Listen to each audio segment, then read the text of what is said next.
Hello বন্ধুরা, তোমাদের প্রত্যেকে আবার আমার ইউটিউব চ্যানেলে স্বাগত। খুব সুন্দর একটি কোশ্চেন, যে ক্ষেত্রে আমাকে একই সংখ্যাকে বারবার পর বসে একটি প্রগতি তৈরি করা হয়েছে এবং আমাকে কোশ্চেন করা হয়েছে এই যে প্রগতিটি আমরা দেখতে পাচ্ছি এটি সমান্তর প্রগতি বা অ্যারিথমেটিক প্রোগ্রেশন, না গুণোত্তর প্রগতি বা জিওমেট্রিক প্রোগ্রেশন, মানে না এই দুটিকেই এই নিয়মটি এই প্রগতিটি ধারণ করে চলছে, সেটি কিন্তু আমাদের কোশ্চেন। এখন বিষয়টি লক্ষ্য করার বিষয় হচ্ছে সমান্তর প্রগতির যে ধর্ম আমরা জানি সে ধর্ম অনুসারে প্রথমে দ্বিতীয়, দ্বিতীয় তৃতীয়, চতুর্থ এবং তৃতীয় চতুর্থ, চতুর্থ পঞ্চম, পঞ্চম ষষ্ঠ, এই প্রত্যেকটি পদগুলির মধ্যে যদি আমরা ডিফারেন্স নির্ণয় করি, অর্থাৎ এক্স মাইনাস এক্সই হবে প্রত্যেকটি ডিফারেন্স, অর্থাৎ সেটি হবে শূন্য। অর্থাৎ আমরা প্রথম দ্বিতীয়, দ্বিতীয় তৃতীয়, তৃতীয় চতুর্থ এদের মধ্যে যে ডিফারেন্স দেখতে পাচ্ছি সেটি হচ্ছে শূন্যের ডিফারেন্স। সেই নিরিখে আমরা বলতে পারি যে এটি অ্যারিথমেটিক প্রোগ্রেশন কিন্তু হয়ে থাকবে। এখন একই রকমভাবে আমরা যদি জিওমেট্রিক প্রোগ্রেশনের যে প্রপার্টি সেটিকেও যদি লক্ষ্য করি, তাহলে খুব সহজভাবে আমরা বলতে পারি যে আমরা যদি প্রথম এবং দ্বিতীয়কে যদি ভাগ করি, অর্থাৎ এক্স বাই এক্স, তাহলে আমরা এক পাচ্ছি। অথবা দ্বিতীয় তৃতীয় করলেও দ্বিতীয়কে তৃতীয় দিয়ে ভাগ করলে বা তৃতীয়কে চতুর্থ দিয়ে ভাগ করলে ঠিক একই রকমভাবে এদের যে ভাগফল সেটিও কিন্তু ওয়ানই আসছে। তাহলে উভয় পক্ষে আমরা বিষয়গুলি কিন্তু এটি এবং এটি উভয়কেই স্যাটিসফাই করছে।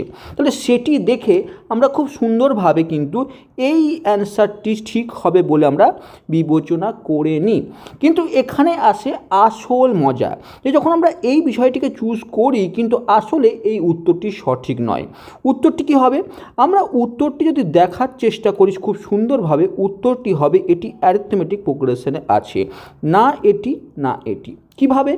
এটি কেন মেনে চলছে না? এটি মেনে না চলার রিজন হচ্ছে ঠিক এই জায়গাটিকে বলা হচ্ছে, ঠিক এই জায়গাটির ওপর ডিপেন্ড করছে। আমরা বারবার বলেছি আমরা গণিতে সব সময় যে কোনো রেজাল্ট পাওয়ার সময় আমাদেরকে 100% অ্যাকুরেট হতে হবে এবং প্রত্যেকটি সংখ্যার জন্য হতে হবে। এখন যদি এক্স যদি বাস্তব সংখ্যা আমাকে এখানে বলা হয়েছে, সেই হিসাবে এক্সকে যদি আমরা শূন্য ধরে নিতাম, অর্থাৎ প্রগতিটা যদি এরকম হতো, যেহেতু এক্স বাস্তব সংখ্যা বলা হয়েছে তাহলে প্রগতিটা ঠিক এরকম, আর এরকম হওয়ার ফলে আমরা যে এই ফর্মটি যখন 0/0-তে চলে আসতো, আর যার অ্যান্সার কখনোই 1 হতো না, বা এর অ্যান্সারই এদের মধ্যে যে ডিফারেন্স সেটি কিন্তু কখনোই 0/0 পজিশনে চলে আসতো, মানে এদের মধ্যে কোনো রকম মান নির্ণয় করা অসম্ভব ছিল। তাহলে যদি এটি রিয়েল নাম্বারকে ইন্ডিকেট করে তাহলে অবশ্যই এটি শুধুমাত্র অ্যারিথমেটিক প্রোগ্রেসকেই ইন্ডিকেট করবে, জিওমেট্রিক প্রোগ্রেসকে ইন্ডিকেট করবে না। যদি এই একই বিষয়টি যদি আমাকে এখানে আর এর কথা উল্লেখই না থাকতো, সেক্ষেত্রে আরের কথা উল্লেখ না থাকতো এবং বলা হতো এক্স নট ইকুয়াল টু 0, যদি এরকমভাবে কিছু আমাকে বলা থাকতো, তাহলে আমরা সি অপশানকে চুজ করতাম।